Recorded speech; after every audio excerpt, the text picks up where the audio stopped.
You can sign Earl Thomas, by the way. I don't think Mike McCarthy wants it in the locker room, though. I honestly believe that exit from Baltimore and that exit from Seattle, now, I'm not the only, it's not like, you know what, I believe, and I'm the smartest man on earth. It's not like I feel that way, but that has to be the only reason why they haven't signed him yet, right? Because they need back-end help, and that is a guy who I think in their particular system would provide immediate relief in the back end for the Dallas Cowboys, and he's from Texas, wants to play there. It's unbelievable how quickly people forget. Like, Earl Thomas was an absolute monster for many, many years. He still was. Like, his play didn't really drop off.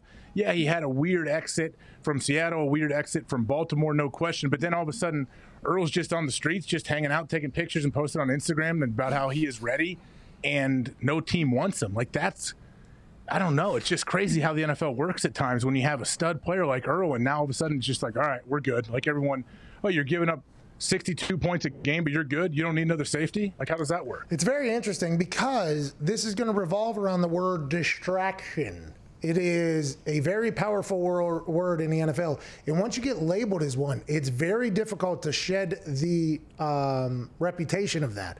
And I think that that's just a very real thing that people have to understand. Like, I don't agree with, hey, I want to let you know, I don't agree with it. As somebody who potentially had an alleged event that could have been labeled a distraction when I was nowhere near a good enough ball kicker to keep my job after I got in trouble my second year.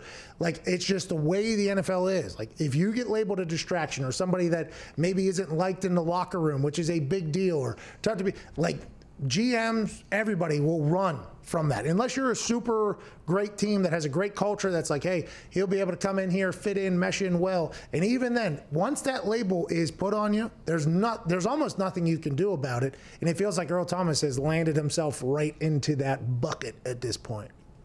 Yeah, he has. You wonder if some teams that maybe are thinking about signing Earl, they're like, okay, if we can hold on for maybe 2-3 more weeks, then that'll give Earl enough time out of the game to maybe to where he comes in and he's not a distraction and it humbles him a bit. Do you think that's a possibility? I don't know. I have no idea because, by the way, I don't think I want Earl Thomas to be humble. Like, I want Earl to be Earl. I want Earl to be Earl. Come on in, do whatever the hell you need to do to be the best player you could possibly be. That's why there's only a couple places where you're like, this place will do that, this place will let him do that.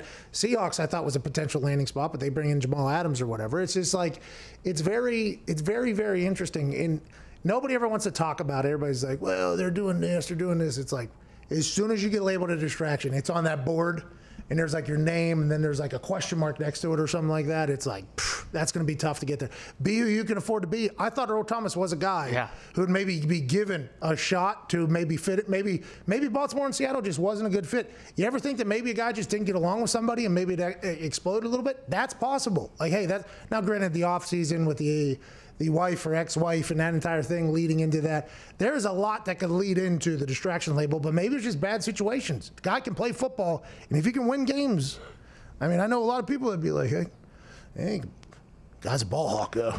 Guy is a ball hawk, though. And that's what the coaches are saying, by the way, to the general manager or the front office people. They're like, can't do it, a distraction. The coach is like, he flies around, though, doesn't he?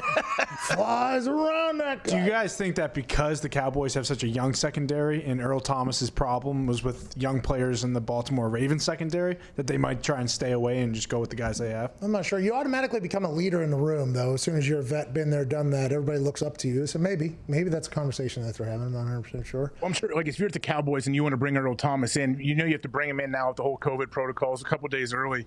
You're going to talk to him for a long time before you sign him. And if you do make him run around and work out a little bit, like, I would imagine you want to sit in the room with him, socially distanced with your mask on, and ask him questions about, like, where his head's at. What does he see his role being here for Dallas? This is the role we envision for you. Are you okay with that? Like, you're going to have to really feel it out. And I think McCarthy would do a great job of, he would know pretty quickly from talking to Earl if he wants him on his team or not. That sounds like a guy that has the Dallas Cowboys pick for the Super Bowl and knows that they do not have the back end to do so. Hey, you know what they have? The toughest thing to find is a franchise quarterback that can score points. They have that, so they have a chance. Franchise tagged quarterback, not a franchise quarterback just yet, my friend.